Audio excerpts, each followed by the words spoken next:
जब भी किसी भगवान के क्रोध और उग्र अवतार की बात आती है तो उसमें भगवान परशुराम का जिक्र पहले स्थान पर आता है। परशुराम अपने क्रोध और धरती को क्षत्रिय विहीन करने के लिए जगत भर में प्रसिद्ध हैं। उनके कोप से देव, दानव और मानव सभी डरते थे। परशुराम भगवान विष्णु के छठे अवतार थे।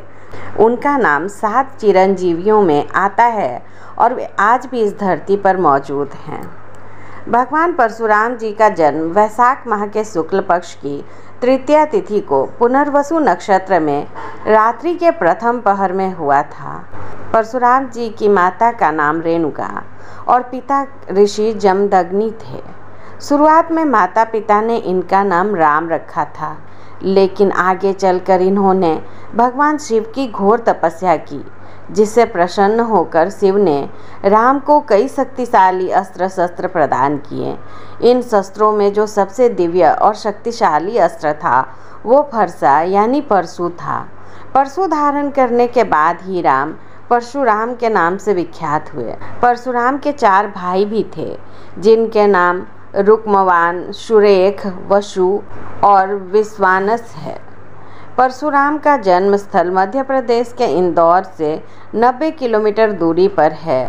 ब्राह्मण कुल में जन्मे परशुराम बचपन से ही क्रोधी स्वभाव के थे।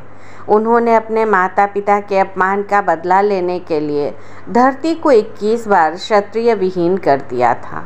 दरअसल मध्य प्रदेश में नर्मदा नदी के किनारे महिष्मती शहर बसाने वाले राजा महिष्मती के कुल में आगे चलकर कनक का जन्म हुआ। कनक के 4 पुत्रों में सबसे बड़े पुत्र कृतवीर्य जब महिष्मती के राजा बने तो परशुराम जी के पूर्वज इनके राजपुरोहित थे। ऐसे में परशुराम जी के पिता जमदग्नि ऋषि का राजा कृतवीर्य बड़ा सम्मान करते थे। राजा कृतवीर्य के पुत्र अर्जुन को भगवान दत्तात्रेय से वरदान मिला था कि युद्ध के समय उनके पास 1000 हाथों का बल होगा, जिसकी वजह से उनका एक नाम सहस्त्रार्जुन भी हुआ। सहस्त्रार्जुन रावण से भी अधिक बलवान थे। एक बार सहस्त्रार्जुन परशुराम के पिता जमदग्नि के आश्रम में एक कपिला कामधेनु गाय को देख मोहित हो गए और उसे बलपूर्वक राजमहल ले आए। जब अपने पिता की आज्ञा पर परशुराम जी गाय वापस लेने के लिए गए तो उन्हें सहस्त्रार्जुन से युद्ध करना पड़ा, जिसमें परशुराम जी ने सहस्त्रार्जुन की भुजाएं काट दी और उनका वध कर दिया। जब ये बात सहस्त्रार्जुन के पुत्रों को पता चली तो अपने पिता की मौत का बदला लेने के लिए उन्होंने जमदग्नि ऋषि का वध कर दिया। अपने पति की मौत से व्याकुल होकर रेणुका भी अपने पति की चिताग्नि में कूद गई और सती हो गई। इस घटना से परशुराम जी का मन बहुत क्रोधित हो गया और उन्होंने सहस्त्रार्जुन के वंश का नाश करने की प्रतिज्ञा ले ली। इस प्रतिज्ञा के बाद उन्होंने 21 बार क्षत्रियों से युद्ध किया और उन्हें परास्त कर धरती को 21 बार क्षत्रिय विहीन कर दिया। सहस्त्रार्जुन की समाधि एवं मंदिर महेश्वर में आज भी स्थित है। श्रीमद् भागवत में उल्लेखित है कि एक बार परशुराम जी के पिता ने उनकी माता को हवन करने के लिए गंगा जल लेने भेजा। जब रेणुका जल लेने गई तो उन्होंने गंधर्वराज चित्ररथ को अप्सराओं के साथ विहार करते देखा और वह मोहित हो गई, जिसकी वजह से जल लाने में देर हो गई। इस बीच हवन काल समाप्त हो गया, जिससे मुनि जमदग्नि बहुत क्रोधित हुए और पत्नी को आर्य मर्यादा के विरुद्ध आचरण करने पर दंड देने का प्रण कर बैठे। उन्होंने अपने 5 पुत्रों को माता रेणुका का वध करने की आज्ञा दी, लेकिन परशुराम के 4 भाइयों ने ऐसा करने से मना कर दिया, जिसके बाद परम पितृ भक्त परशुराम ने पिता की आज्ञा का पालन करते हुए अपनी मां का वध कर दिया।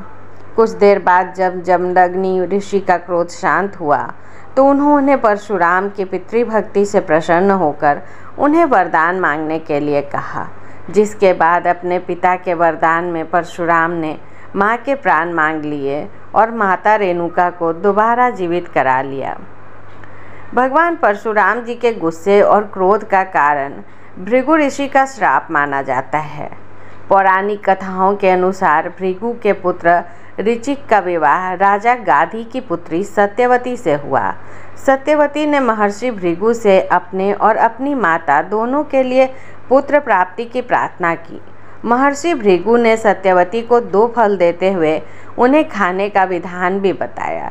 इस नियम के अनुसार ऋतु स्नान के बाद सत्यवती को गुलर के वृक्ष का आलिंगन कर फल खाना था। वहीं उनकी माता को पीपल के वृक्ष का आलिंगन करने के बाद फल का सेवन करना था। लेकिन सत्यवती व उनकी मां नियम भूल गई और दोनों ने गलत वृक्षों का आलिंगन कर लिया। नियमों में हुई गलती से क्रोधित होकर महर्षि भृगु ने श्राप दिया कि तेरा पुत्र ब्राह्मण होगा लेकिन गुण क्षत्रिय के होंगे, और तेरी माता का पुत्र क्षत्रिय होगा और गुणों से ब्राह्मण होगा। तब सत्यवती ने महर्षि भृगु से कहा कि यह सब भूलवश हुआ है, सो मेरे पुत्र की जगह पौत्र क्षत्रिय गुण वाला हो। मुनि ने उनकी बात मानते हुए तथास्तु कहा। समय बीतने पर सत्यवती ने जमदाग्नि मुनि को जन्म दिया, जिनका विवाह रेणुका से हुआ। इन दोनों के 5 पुत्रों में सबसे छोटे परशुराम जी इसी श्राप के कारण क्रोधी और गुस्सैल स्वभाव के क्षत्रिय गुण वाले ब्राह्मण हुए। भगवान कृष्ण को सुदर्शन चक्र परशुराम जी ने ही दिया था। द्वापर युग में भगवान श्री कृष्ण जब शिक्षा ग्रहण करने के बाद परशुराम जी से भेंट करने पहुँचे तो परशुराम जी ने उन्हें सुदर्शन चक्र दिया, जिसके द्वारा करुणा अवतार में भगवान विष्णु ने अनेकों दुष्टों और दानवों का वध किया। वहीं राम अवतार में परशुराम जी ने भगवान राम को सारंग नाम का धनुष दिया था। परशुराम जी के गुरु शिव हैं। वहीं विश्वामित्र और ऋचिक को भी इनका गुरु कहा गया है। परशुराम जी भीष्म, द्रोणाचार्य और कर्ण के गुरु थे। एक बार गणेश जी ने परशुराम जी को भगवान शिव के दर्शन करने से रोक दिया था। तभी क्रोध में आकर परशुराम जी ने अपने परशु से गणेश जी का एक दांत तोड़ दिया था। तभी से गणेश जी का नाम एक दंत पड़ गया। विष्णु के अवतार परशुराम जी सप्त चिरंजीवों में से एक हैं, लेकिन भगवान परशुराम जी की पूजा नहीं आह्वान किया जाता है। इसके पीछे कारण यह है कि परशुराम जी की उग्रता, तेजस्व और ऊर्जा को सामान्य प्राणी संभाल नहीं पाएगा। ऐसे में उनकी पूजा साधारण मानव द्वारा नहीं की जा सकती।